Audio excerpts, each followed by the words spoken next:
Yeah, buddy. You know what this is, damn it. Come on now. Come on now. Welcome back. Sunday evening. Yo, tonight we got your two facilitators here from the Brotherhood of Kings, Paul Newell, Jermaine Johnson. Jermaine, what's up, bro? What's cracking, big time, man? How you looking? You looking good right now.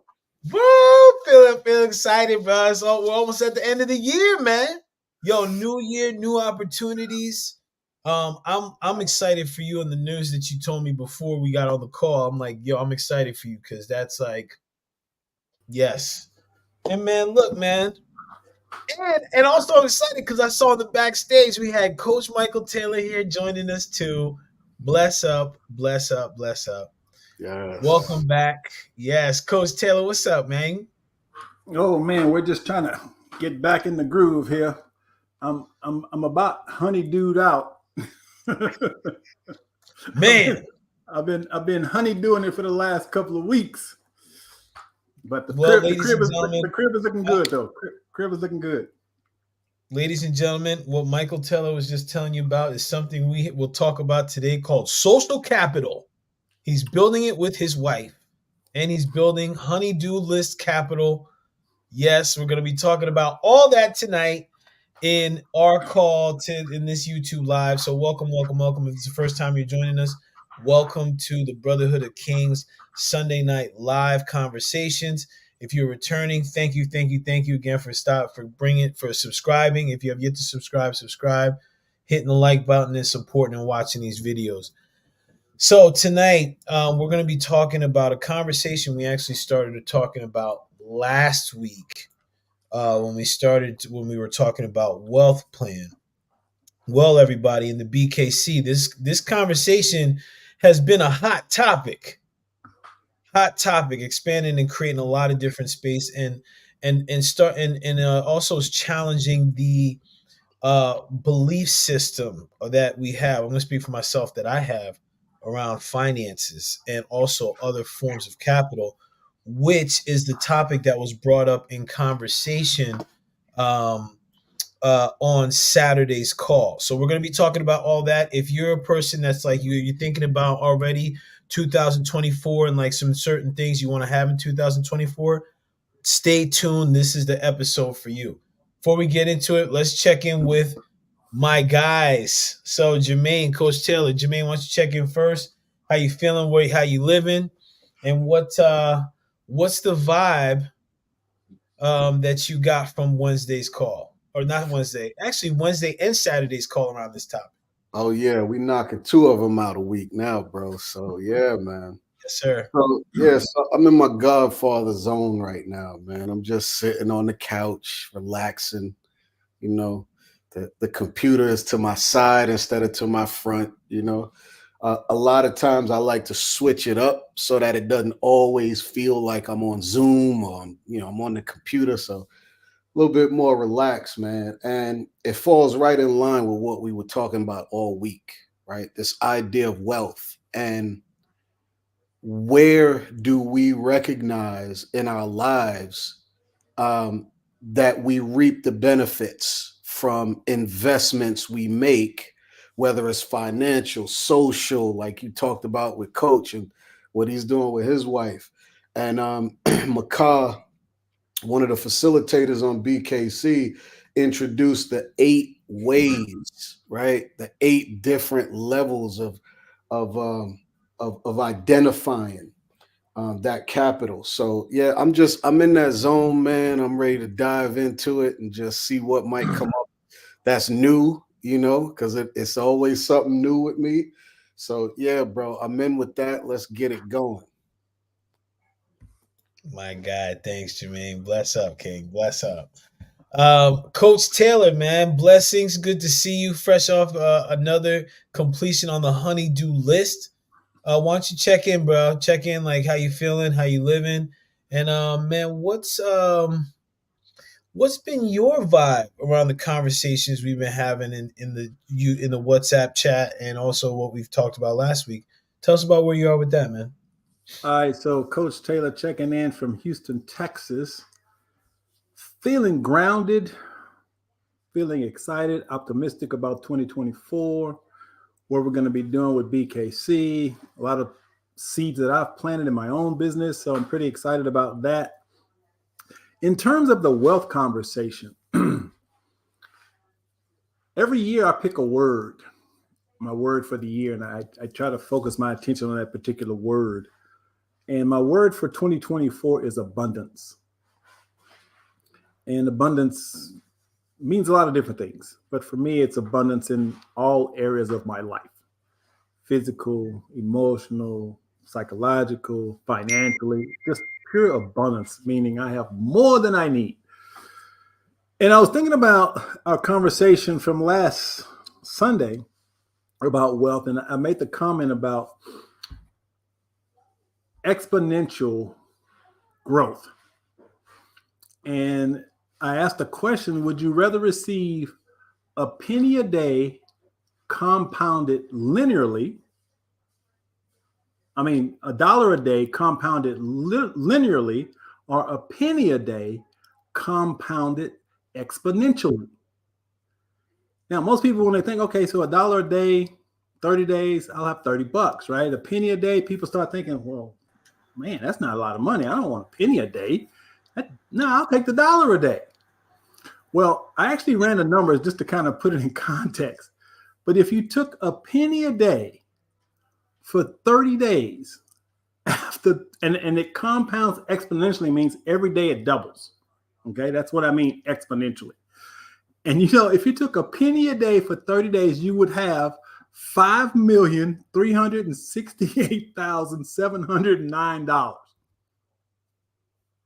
Now, if you think about that in terms of us investing in ourselves, how can you put a dollar amount on the growth that we experience when we do this work? So for me, it's like there's this exponential growth that we can experience when we do our work first, because I believe everything is a result of what we think and how we feel. And so you can only make how much money you feel you're worth. And so if we want to expand our financial abundance, we have to expand our self-worth, how we feel about ourselves. And I'll leave it at that. And I'm in. Man, okay, yeah, Coach, you said a lot there. We're gonna come back to some of the things you said because I think they're gonna be important for the conversation today, especially tonight, especially. So we got the chairman of Common Sense. Okay, chairman of Common Sense. Can you hear us? Can you hear us? I see you, I hear you, and what you say matters to me. That's really good to know. That's really good to know. Now, as much as you hear and see me, I hear you, and I would like to see you because right now I see the avatar, the picture of you on Nebulon 5, where you're the commander of the galactic armies. So if I can see you in this realm, that would be huge because I love seeing your face. Ladies and gentlemen, this is one of the other facilitators logging in. This is another. This is Andrew Mans. He's one of our.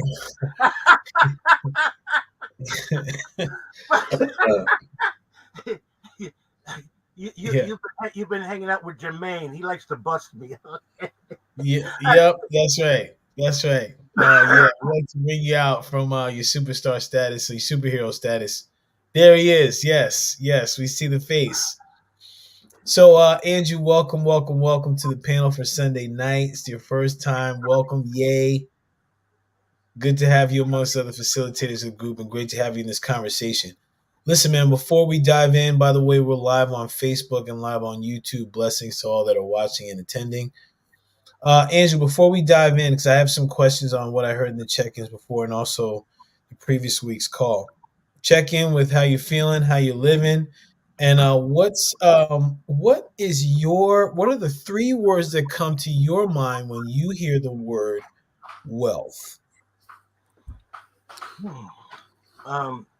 Okay, I'm checking in from exit 9 off the New Jersey Turnpike, and I'm feeling. I'm feeling. Stop that. I'm I'm feeling a little bit exhausted, but at the same time exhilarated. I just came off of a 4-day immersion. I mean, from 10 a.m. to 12 o'clock, 4 days. So I'm feeling elated. Just finished today. So the question, and thank you for the question. What do I think of when I hear the word wealth? I'm Yeah, a what bit are the 3 words? 3 words. Okay, 3 words. So I got to do warrior speak then. Three Well, no, words. I mean, like, yeah, and like, if you want to have a sentence or two, sure.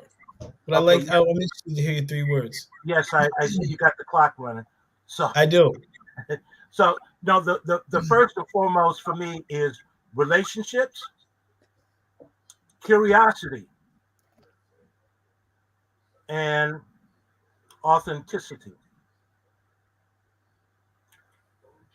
Mm. And just like that, just as I thought he would, Dr. Mans laid the groundwork for tonight's call. That's why I asked the question that I asked you, because I knew you'd do it. Okay? Here's I'm gonna bring it now just to remind you all before we dive in. The 3 words that Andrew said. We got a little bit of feedback too, so I don't know if the phone is close. Let me just see, maybe mine. But either way, okay. The 3 words that Andrew said: relationship, curiosity, authenticity. Okay. Now, I'm going to show something here. Window.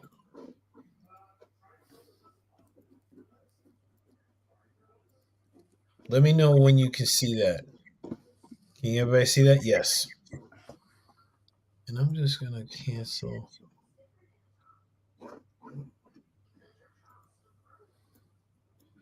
Testing. Can you guys still hear feedback? I don't hear it. Perfect. Okay, excellent. All right, so, well, coming back to something Jermaine mentioned in his initial check-in, Makai, one of the other facilitators yesterday, brought actually last week in the WhatsApp chat, where all the members of the Brotherhood of Kings, we have conversations throughout the week.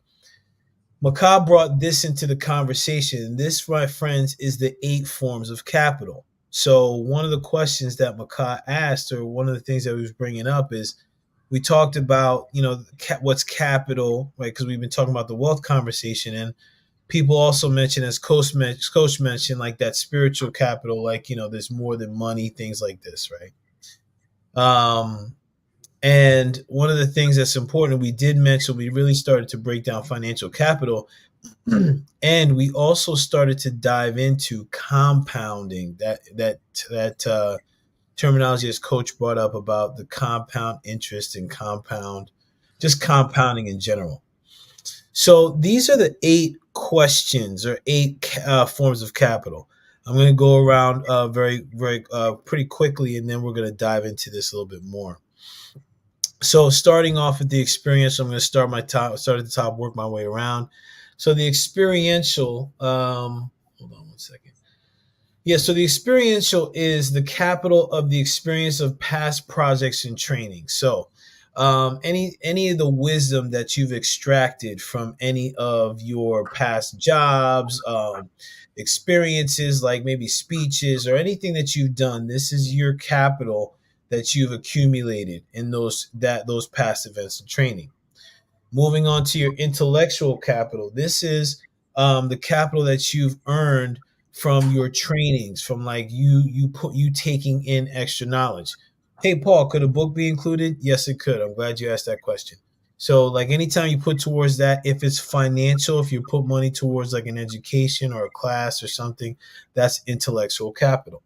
Cultural capital. So this is access to cultural conversations and learning. So what are you learning about cultures? What are you learning about your environment? What are you learning about your neighbor?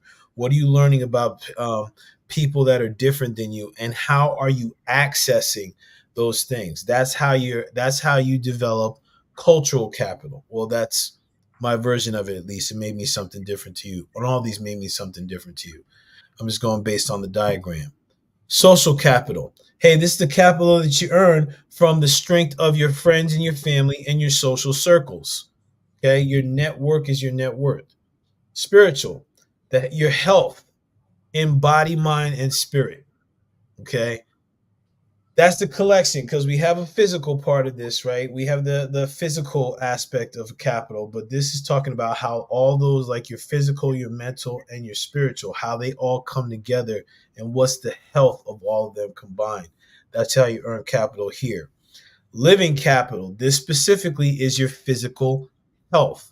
You earn capital here by being physically fit, or more important, physically active, and you're also efficient and effective with your time. Material capital, this is your real estate. So you earn this if you have like real estate investments, if you have land, if you have assets, if you have like tools that you can use to earn money. This is that piece. And of course, your financial capital is how much dough do you have in the bank? What's your savings? What's your debt ratio? What's your income? Those things. Okay. So what we're going to work with here, because I think for these conversations, we're going to focus on the main base is financial capital. I'm bringing this in because this is, Jermaine, something you mentioned in the call Saturday, which I think other men identified, and I realized for myself I failed to identify as a base. So we're going to have this call. I'm going to have us check in with financial capital as the base, right? We're going to bring in Andrew's first word, relationship. With financial capital as the base, what is your what relationship do you want to have with another form of capital? Okay?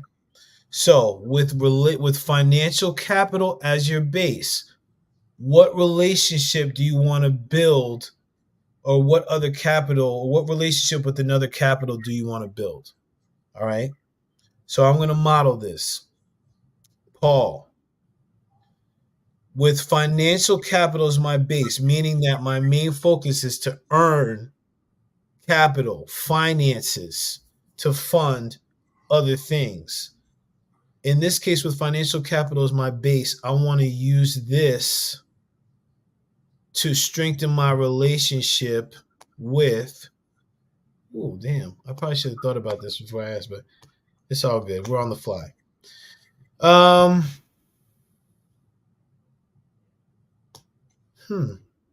Yeah, with financial capital as my base, I want to strengthen my social capital, because I'd like to, like, by me having the money, earning the money, is going to give me the freedom so that I can have more time with my friends. Like, okay, like, you know what? Hey, I got time. I got a long weekend. I'm gonna say, hey, Jermaine, man, hey, I got a long weekend. I want to come and stay with you and the fam, man. Stay in the palace, man. Come chill. Cool, Paul. And I got, hey, you know what? Splash, splash, splat. Well, I'm down in Atlanta chilling, man. We're barbecuing. We're out by the fire hanging. Okay. So by me earning money, it's going to help me build my relationships with others, and more build my experiences with others. And with that, I'm in. Now I want to pause for a second, and I'm going to go Jermaine, Coach, and then Dr. Mans. I'm going to stop talking for a little bit. About reason why I'm saying this is because one of the things I noticed within myself is I'm resistant to claiming that I want to make money. What's come up for me is that it's like that what's the word I'm thinking of? That I'm resistant. I'm scared to make money. I really do have this feeling it's going to change me. Another thing that came up for me is that I'm going to blow it. Like I'm unable to manage it. So there are those stories that come up that have me failing to want to make money. So that's one of the reasons I say, and with you watching this, claim first, by me making money, I build on this capital. As men of color, I judge that we fail to acknowledge that making money is important for our freedom and our overall well-being. So by us doing it in this way, we're starting to claim our brilliance and starting to claim our abundance financially to build something that means something more than money in our life. All right. So disclaimer. So with that being said, Jermaine, Coach, and Dr. Mance, I'll bring the thing back. Man, first of all, thank you for that little caveat toward the end, bro. Because, my resistance to answering this question is, do I really want to be truthful about it? Right? Do I really want to tell all of the people what's really going on? Right? And then by you doing that, you kind of segued into it. So I'm going to live in it, bro. And wherever we go, right? My guy, let's Yeah. go. So for me, the financial capital being the base is always the base, right? So there's never a time in my life where that's not the base. And it's because of what you just said, because for me, if I put any one of those other capitals first as the focus and make finance second, third, fourth, fifth, sixth, or seventh, then the odds of me succeeding in that is very slim. It's very slim. Because the reality is we live in a world that is driven by finance, right? Yeah. And for me, the learning in it is in order for me to do any one of the other seven, my finance has to be in a space that can allow for that, right? Unless I'm willing to do it not all the way to the best of my ability that I could do it, right? That's gonna ruffle some feathers, bro. I already know, because even in my personal life, when I speak like that, there are some people that no, because if you spiritual, God will give you everything, and and all of that is true, bro. All of it is true. I'm Yes. only speaking from my own experience, right? And so, with that being said, to answer the question that you posed, what I could do is I could give you my rendition of the way that I would want it to flow for me in my life. So Yeah. with financial capital being the base, what is it that I want to what is it that I want to capitalize on first the most, right? Yes. So now I could do it that way, right? And what I would say first is experiential, right? Because in that experiential capital, I get to fall on my face, I get to try things, I get to learn things, I get to get allies that are going to help me. I get to embark on the hero's journey from that experiential place. You know what I mean? Yeah. Yeah. So with finance being the base, I want to jump right into that experiential capital and start getting some of that back, because to me, that's the baseline that's going to impact all the rest, the social, the spiritual, the living, the material, all of that is going to be impacted. But I definitely need those two first, bro. I'm going to leave it right there. My man, thank you for that. Thank you for that. Wow. Yeah, man. Wow. Thank you, bro. Appreciate you. Coach, you want me to leave the diagram up? No, I'm good. Okay. Well, for me, I mentioned that my word for the next year is abundance. And so with financial, actually everything for me begins with spiritual. And what I mean by that is I believe that I am connected to something bigger than myself. And that something that is bigger than myself is actually the source of everything. It's the source of my money. It's the source of my wisdom. It's the source of my gifts. So I must first connect to that source. And once I'm connected to that source, then I believe I have an infinite supply of resources to do whatever I want to do.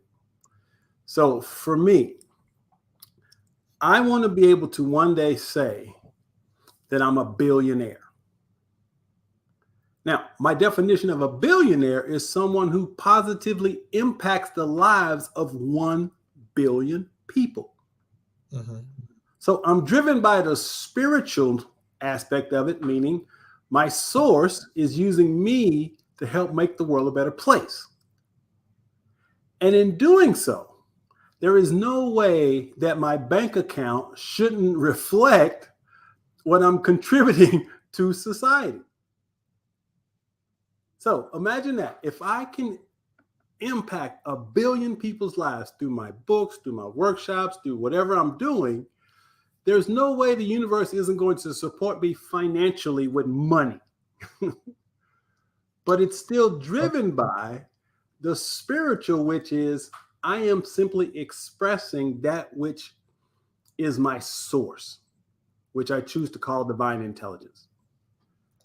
And Okay. so for me, spiritual is the beginning because everything builds off of that for me. My financial abundance comes after my spiritual. My social abundance, all of that comes after my connection to that which is greater than myself. All right. And I thank you for that. And I want to invite you into looking at this from the question. The question is from your financial capital as your base. So in this case, what I'm hearing you say is that everything starts with the spirit. So if spirit's coming through you, it's just like, here's your $1 billion because you have impacted 1 billion people. Thank you. We appreciate you. It's been a long road. Here's your a Billy. Yo, here it is. Now, with that financial capital as your base, which one of the other capitals do you want to build or strengthen? Is it, from what I'm hearing, is it spirit or is it No, something else? it would be more social. Okay. Because what I would be building is impact. Got it. Yeah. So that to me Yeah. would be, that's what I would build on, social capital, because starting from a financial base, and I think Jermaine kind of touched upon it, the more money I have, the more I can help people. So Yeah. to me, that's the social capital, which is what the whole point of this is in the first place. Mm-hmm. Being And able to Coach, make an impact. yeah, and Coach, also with hearing what you say, and also getting to know you over the years, I think that there's cultural capital in there as well. Because, like, I know you've written books for Black men specifically. I know you've written books for. I've written a book for people over 50. So this is like a culture, a group, like like a unique group, or a group different than another. So I see that as being a social and cultural type of capital that's strengthened there. Yeah, I would agree. I would agree, and they're almost the same, almost. Mm-hmm. Yeah, very very similar, very very similar. Yeah. Man, thank you, Coach. Thanks for taking another scoop there with me, man. Doctor, the good doctor, the chairman of the board, Dr. Andrew Mans. Yeah. Oh, wait, hold on. Oh. Okay. Go. Can you take yourself off mute there, Dr. Mans? There we Thank you. go. Thank you. I appreciate you. So, like I said, I had to put on my thinking cap to deal with you heavyweights.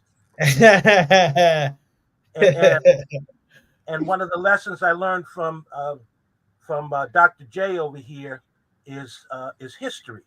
History is our lesson teacher, and I'm sure all of you are aware of who the founder of the first Black Wall Street was, which was O.W. Gurley, Gurley. Now, the interesting thing about him is he had no financial base. He came right out of slavery. All he had was the clothes on his back and probably, and in all likelihood, no shoes at all. But he founded Black Wall Street. How did he do that? we haven't really studied that aspect of this man and his drive. So I think it's important that we be careful of the language that we use. And I appreciate your question, Paul, saying, well, as finance as your base.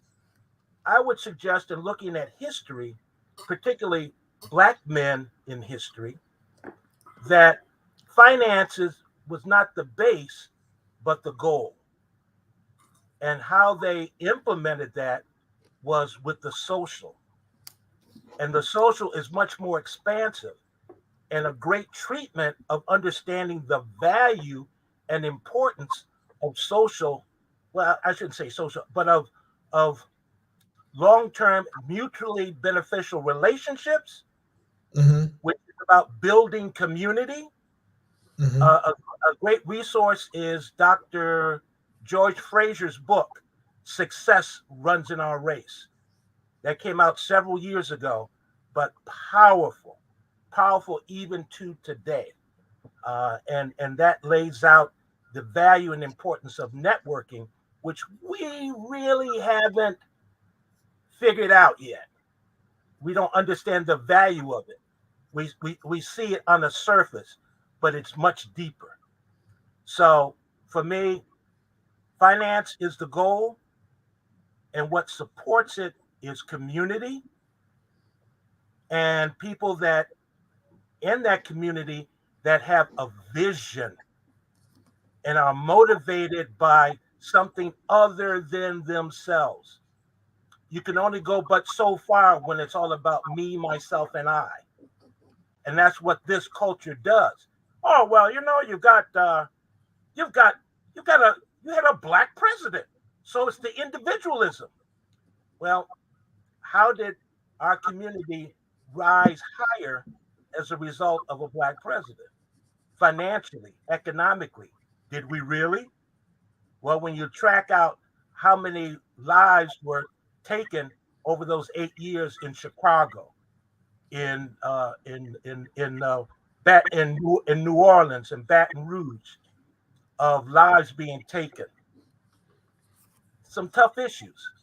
So the value for me is connecting the social, community based, a vision that draws everyone together, that we buy into, that all of us, not just one, all of us are moving forward. That's a rare thing. And with that, I'm in. So, I have questions, which, by the way, brings me to the Youngsters second always have word. questions. What's that? You youngsters always have questions. That's right, because I'm curious. Which, by the way, is Andrew Mann's second word, curiosity. So, first things first, I'm curious because you mentioned that we need to be careful of the language. Um, so I'm clear, like language, what? Like as far as mentioning the finances, like what language did you mean specifically? That question is directed to me. Yes, yes, Oh, yes. Because you mentioned like oh, we need to be careful of our sure. language. I just want to get Yeah. clear. What? Okay. No. So you just said finance as a base, and I would just suggest for our consideration that finance is not the base, but the goal. Where are we going? How are we going to get there? Who are we taking with us? Okay. Okay. Okay. So I'm gonna challenge you. Help. I'm gonna challenge you here for a moment. Okay. Because I understand what you're saying. It's like there's other matters, there's other factors here that will bring the finances. Yes, correct? Yes. Like, okay. So the reason why, and again, this is as a disclaimer, I'm doing this as if you look at the numbers solely as the numbers based on what I'm hearing you say, right? And actually, not even what I'm hearing you say, I'm just based on the numbers as far as the statistics of Black wealth, right? Or wealth of color. The number is disproportionately smaller than our counterparts, right? I laugh about this because it makes me uncomfortable, and I also laugh about this because there's an irony in this when I perceive that most of the indigenous colors will say things like the social and the cultural. I'm speaking for myself because I had to really dive into this because this has been deep for me, man. So I noticed that I get into this like, well, if this and this is this, then this.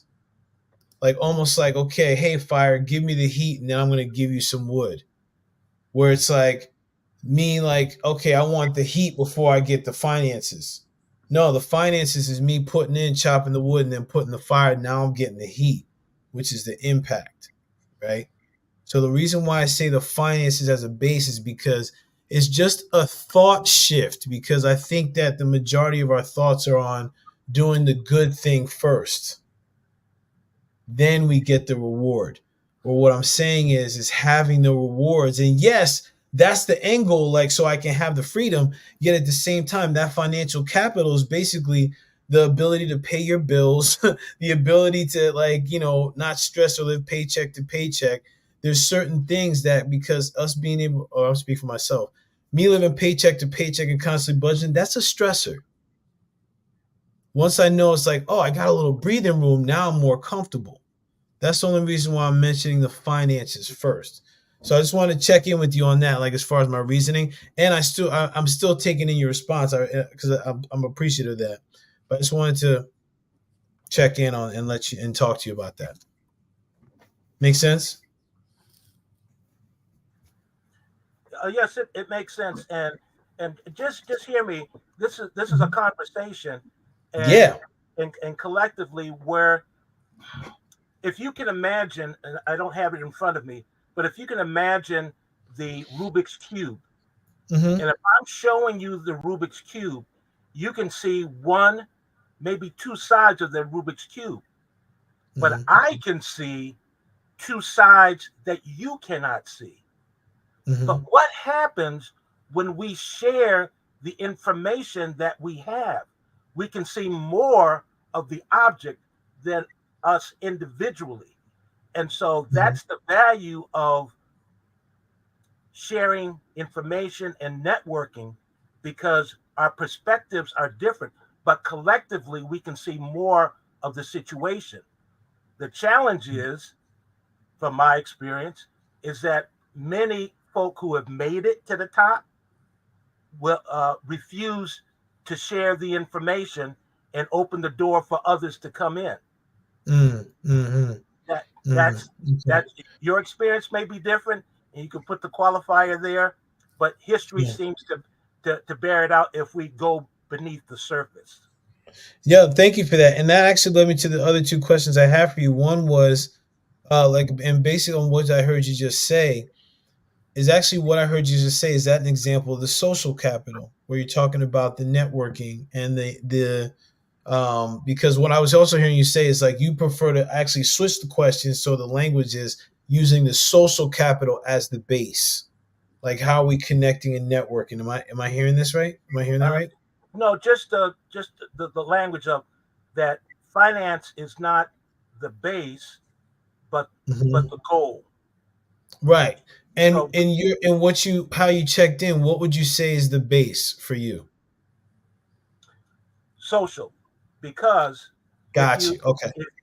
if you listen to very wealthy billionaires, they'll tell you, I can lose all the money I have, but as long as I have my network, I will make the money back. We Yeah.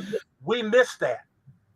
Well, thank you. So now this is why I want to pivot here because you're bringing an aspect in where the two can be on a very they're on they're on an even level. So I want to pivot here because I was just listening to what was the episode? I was listening to an episode on the power of networking. Just bear with me because I really want to get this brother's name because this junk was powerful, and he was talking to the black community, and it was really about like Andrew, was everything that you're saying, where we have yet to fully acknowledge and recognize the power of networking, the power of our social the power of our social capital. So I think this is important to really I think this is important to tap into. Yeah, it was who is this guy? Oh, it was the seven biggest mistakes you can make when networking by Dr. George Fraser. So it was powerful, and I could find a way to put it into the chat.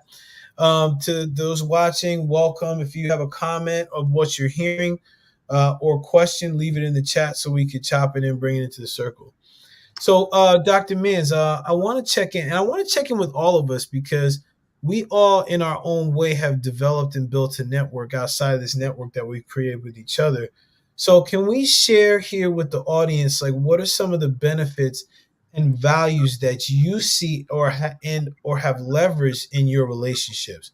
And Dr. Mins, I want to start with you and get your feedback on this because it's a great piece that you brought up, man.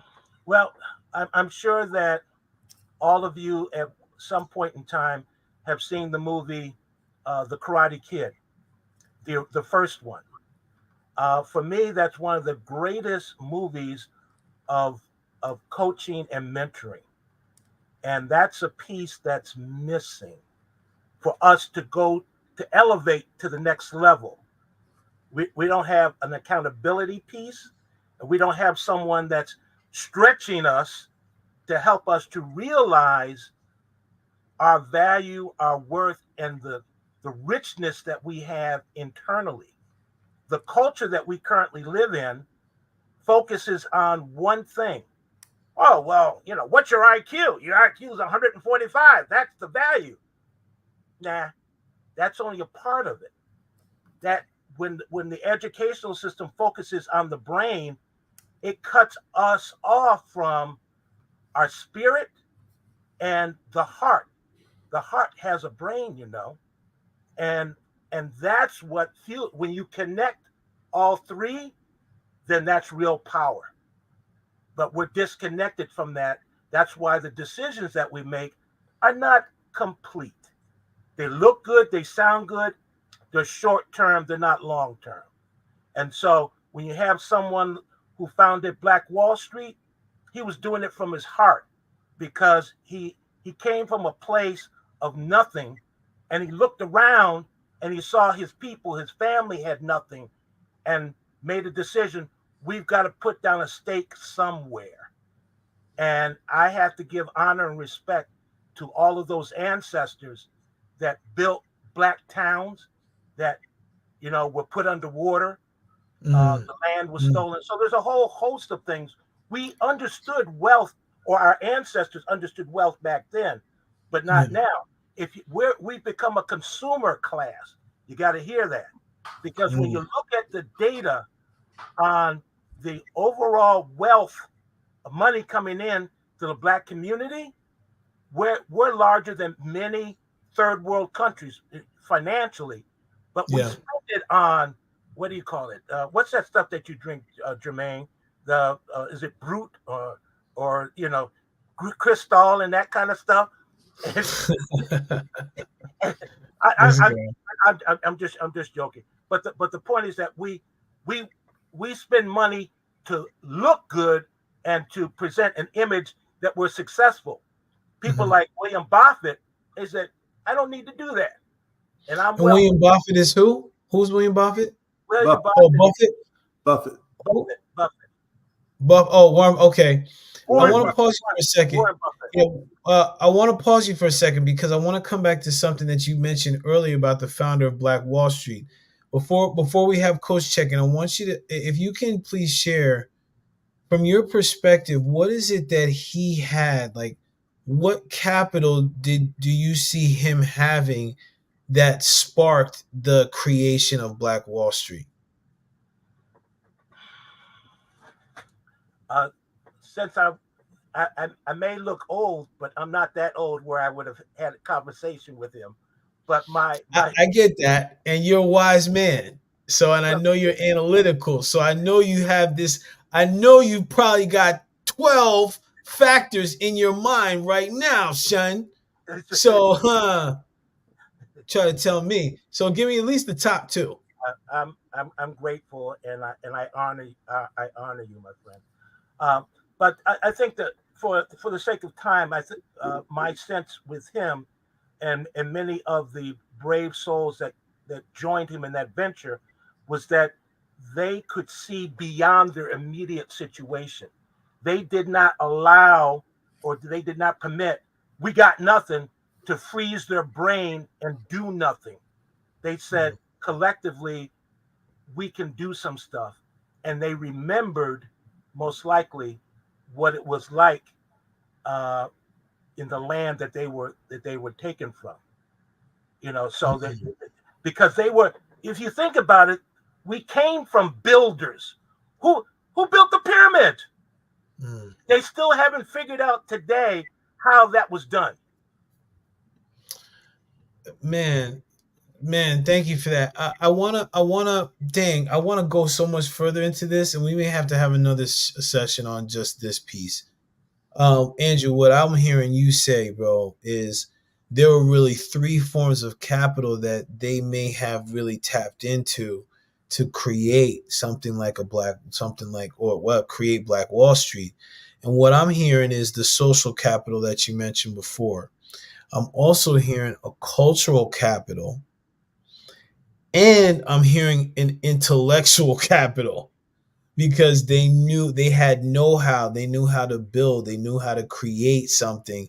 They also can you leverage this cultural social collaboration to create something that is long standing. That's what I'm seeing. But listen, I want to check in with Jermaine, Coach. Any thoughts on that before we have Coach check in on the question? Value of a network. Good. Yeah. So, during our summit, man, I did a whole section on building a support network and the importance of it, right? And just want to remind people that that's on the website too. You can go there and get that. And so what the chairman is saying, bro, a lot of what he's saying is right on point. And the piece that I want to add to it is that intention has a lot to do with it too, right?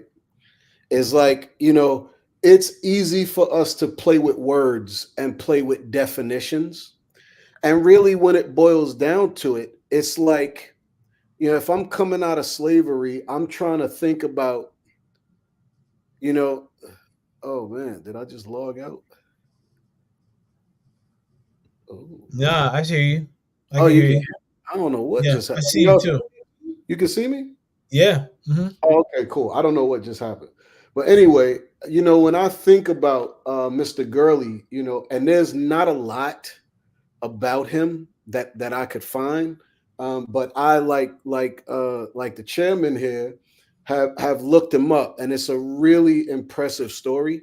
And when I imagine myself in that space, what comes to mind for me is very similar to my own experience, right?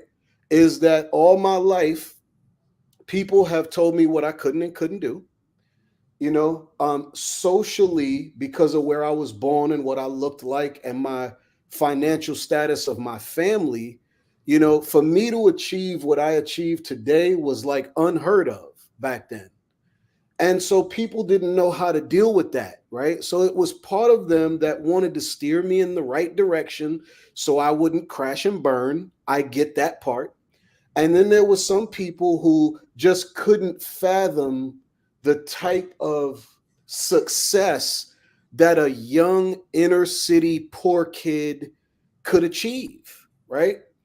And when I think about all of that, the reason why it's easy for me to kind of grasp on to the fact that finance is the foundation is because for me, it's the foundation, it's the goal, it's the inspiration, it's the motivation, right? And I don't know where I got this from. Maybe it was my grandfather, because he was a businessman in his own right, and moved around the country opening businesses. Maybe that's it. I don't know. But what I do know is that if my intention is always to make sure that I am producing more than I can consume, and that my intention is to make sure that everybody around me can eat, what naturally happens is the finance becomes the focus, but the impact becomes everything else. It becomes social. I can donate to my church. I can donate to nonprofits. I can donate my own time. And all of you men see that with me donating the time that I do in and around BKC and the Mankind Project, right? And I wouldn't be able to do none of that if my financial house didn't make it where it was possible for me to do that. So for me, it always comes back to that. And every other thing is what I impact as a direct result of mastering that piece. Now, to the chairman's point, the social capital means a lot, because the reality is, and this is something I say to even young people who are trying to start a business, there's a myth that goes around, which is money makes money, right? And I always argue with them and go, no, bro, that's not correct. Money does not make money. I know a lot of millionaires that are flat broke right now, right? What does make money is relationships. That's what really makes money. And I forget who it was that said that if they lose everything, as long as they got their social capital, they could just turn around and do something else again. That is absolutely true. Because when you have good, strong relationships and you move in and out of them with accountability and integrity, what happens is you can only climb, because every time you take 2 steps back, there's somebody there reinforcing you, bro. I've had a lot of problems building businesses, and every time I had a challenge or an issue, I relied on somebody, not finance, to make that work, right?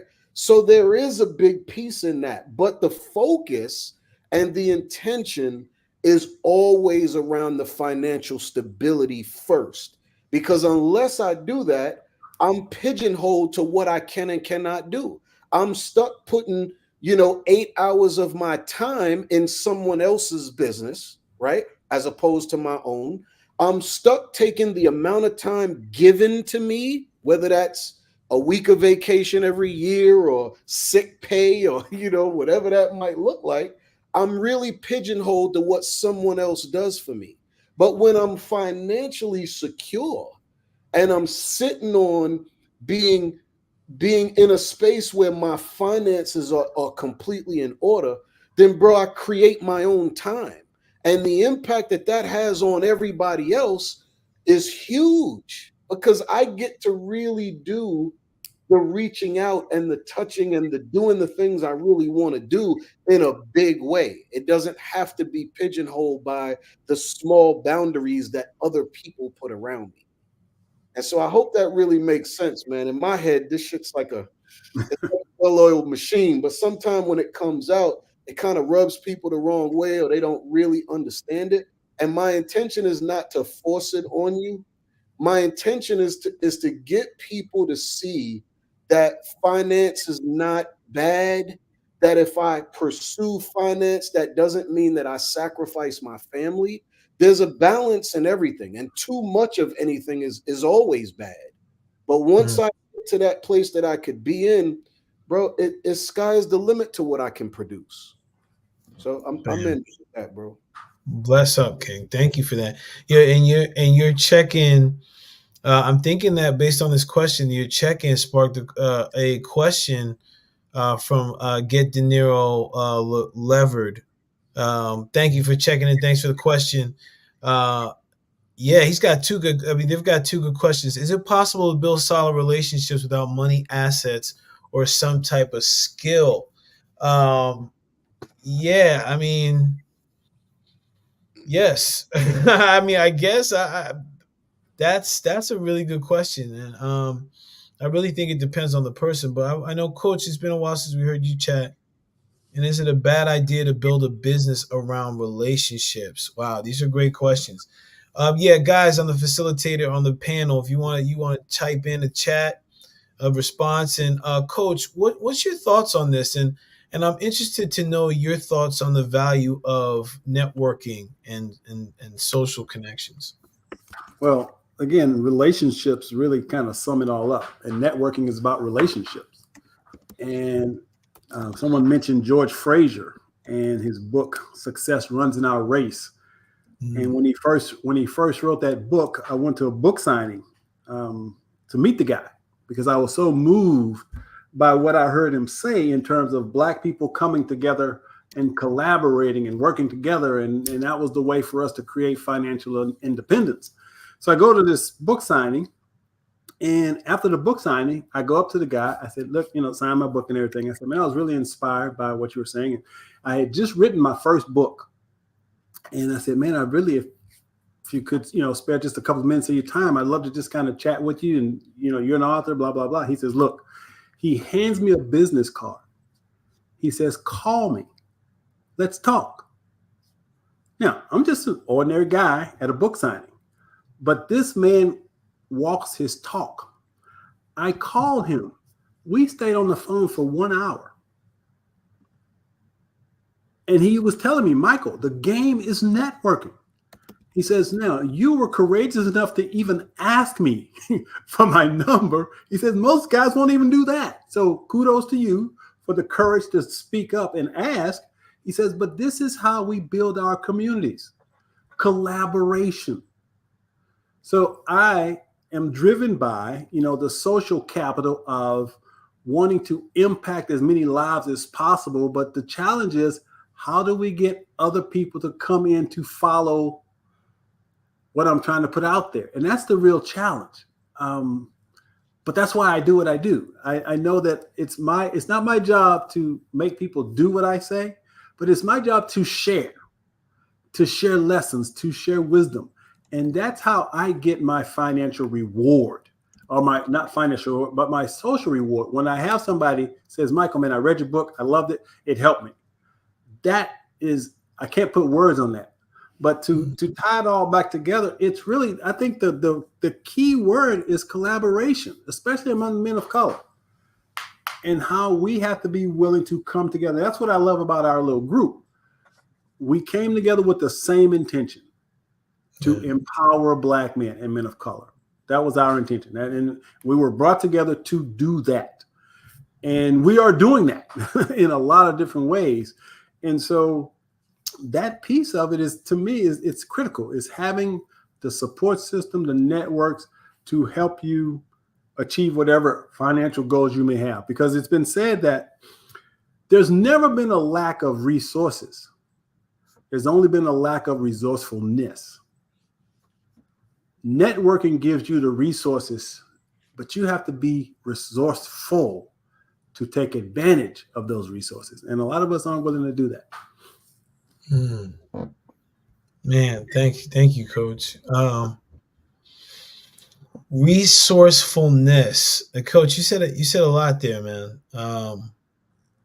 And first of all, I want to come back to this point of it's a courageousness is what I'm hearing in your check-in, right? The courageousness in the networking is also about like asking for what you want.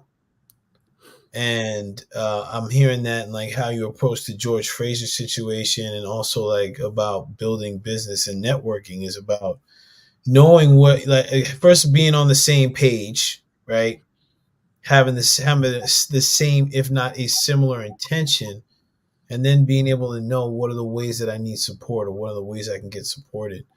Like Jermaine's saying here, like solid relationships are not about money, and they can impact money. I think that's a big thing, because if the relationship is solid, then again, it's a solid pillar. It's like money, it's more than money. And it's like all of a sudden now I know I can trust you. So if there's an opportunity to make money, like I'm going to bring it to you first. You know what I mean? Like I trust you. So I'm going to tell you, hey, take that with you. It's a good tip, right? Yeah, but Paul, see, but it also comes down to something I said a couple of weeks ago. Mm-hmm. Either you have what you want in life, or you have a story about why you don't. So if you think about it in the context of networking, if there's something that you want and you don't have it, if you have the network, it can support you in getting whatever that is. So the question is, how many of us are willing to, number one, seek the support network to get the things that we want? Most people would rather play victim.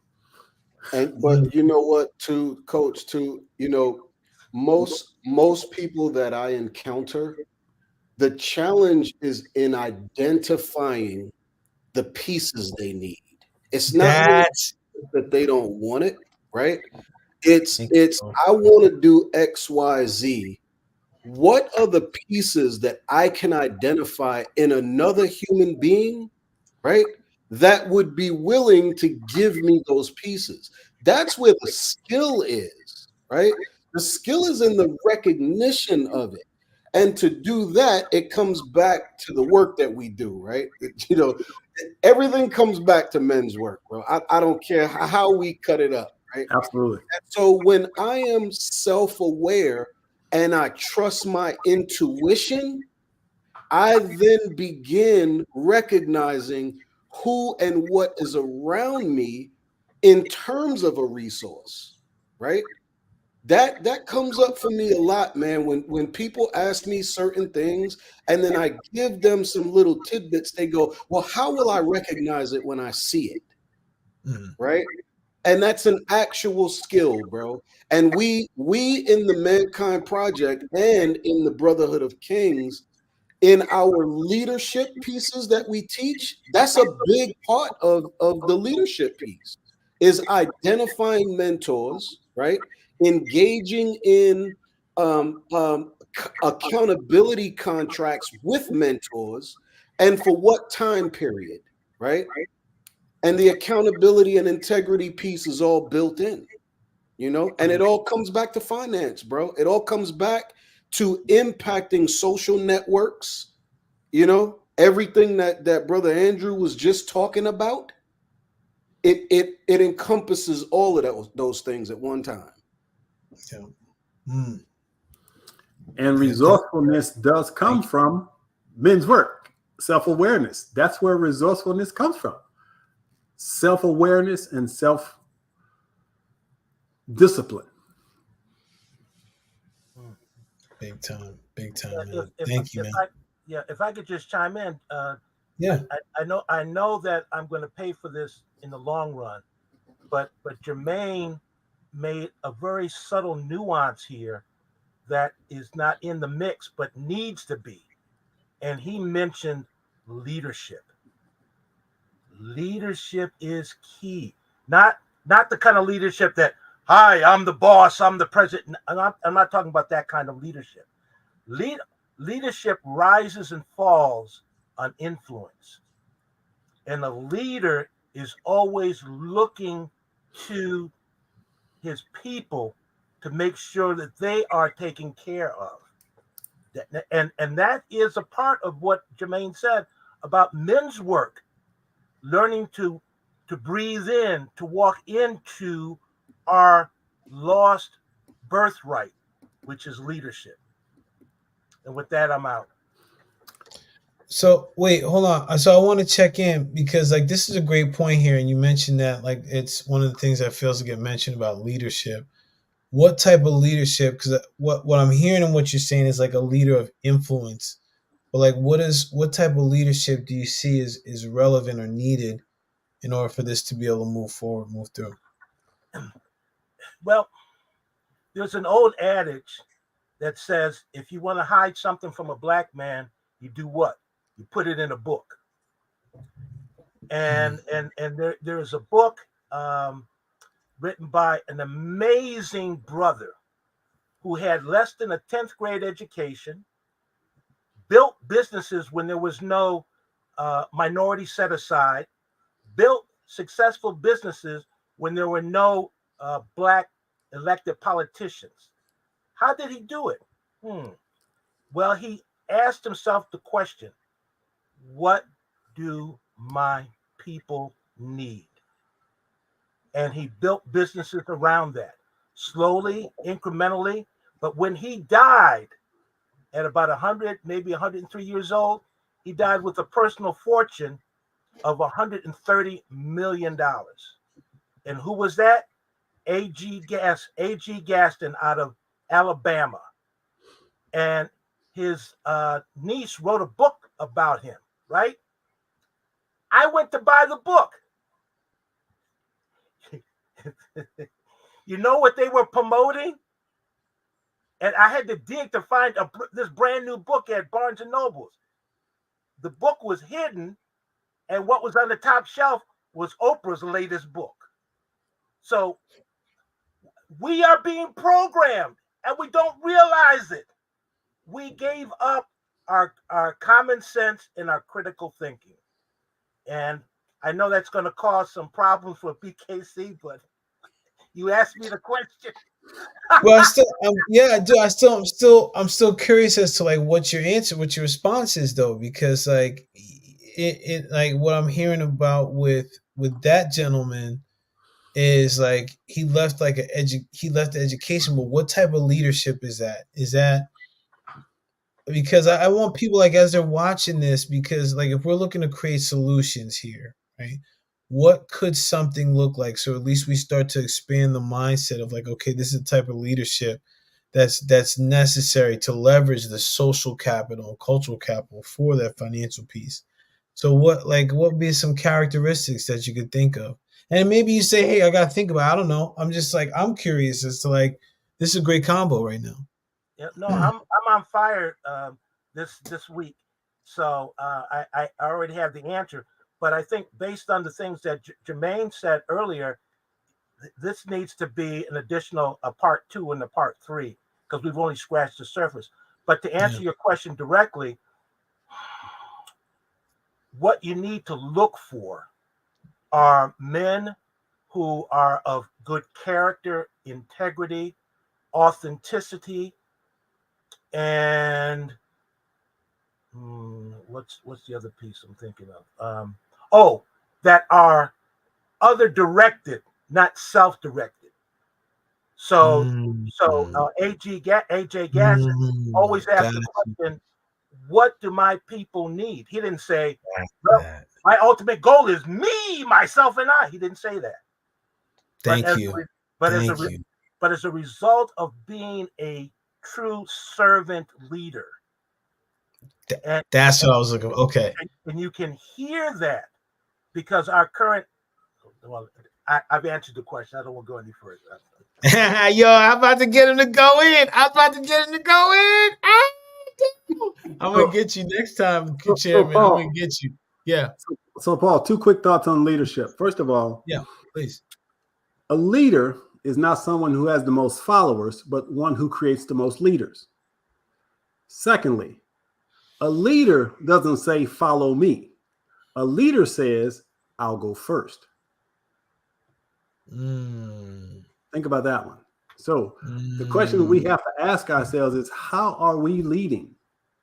And where are we leading men to?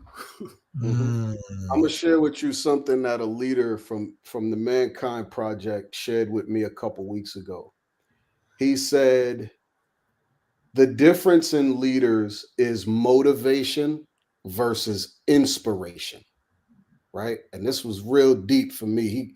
He gave me a gem with this. He said, as a leader, when I motivate, I put a fire under your ass, right? As a leader, when I inspire, I help you build a fire in yourself, right? And that was real deep, bro. It was like, man, is the difference between lighting a fire under somebody and helping someone ignite the fire in themselves. That's a beautiful, beautiful place to be right there. And that's what true sovereign leadership does, is it doesn't motivate, it inspires. That's the piece to take away. Dude, wow. Thank you for that. I'm really interested in maybe even next week us talking, like we'll see how the week shapes out, but I'm interested in having a conversation around leadership. What that looks like, how we develop it, because again, and everything that I heard you men say, I appreciate you all so much for giving these examples, both in actual example, like being when you're talking about like, hey, what do the people need, like being a servant leadership, to also just providing these experiences, these quotes, these I'm failing to remember the word that they call them. It's not quips, but just like these gems of wisdom from all these different resources. Because as people watch this, it's going to provide them with examples, and then maybe they'll find some people in their life that can mentor them and be leaders for them so that they can light the fire within themselves, man. That's freaking brilliant. So listen, let's man, great session today, great live. As you're watching this, if you're watching the replay, put replay in the comments and then leave a comment on what resonated with you. What does wealth mean to you? All that good stuff. Like really tap in and really start asking some of these questions. We go through this. A lot of the questions that came up, we put in the chat throughout the experience. So yeah, take that and then go from there, man. We appreciate being here in front of you. Guys, before we head out, any last thoughts or comments before we roll with the logo and animation?